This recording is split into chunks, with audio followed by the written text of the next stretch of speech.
Aha uri ni ku ishuri. Aha uri ni ku ishuri.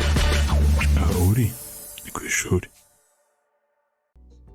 Ese kuki ukeneye gushishikazwa no kwiba umurongo ngenderwaho? Iyi mikorere ni ingirakamaro mu ntambwe zose z'urugendo rw'ubuzima tubamo.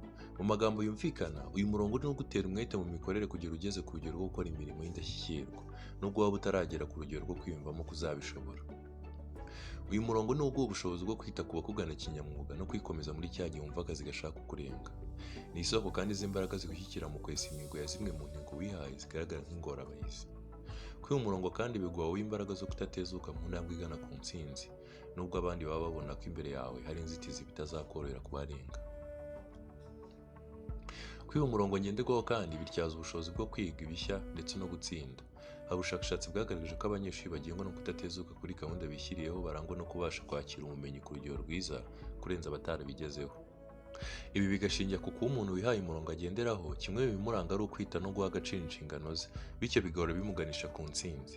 Hari n'ubundi bushakashatsi bwavuze ko gupima urugero rw'ubushake bw'umuntu runaka mu kuguma ku murongo ngenderwaho yihaye bifite ubushobozi bwisumbuye kurenza ubwo gukoresha igipimo cya IQ, aribyo bita mu rurimi rw'igifaransa quotient intellectuel, igipimo cy'ubwenge, mu kugenekereza ubushobozi bw'uyu muntu bwo kugera ku ntsinzi. Aha uri ni ku ishuri. Aha uri ni ku ishuri.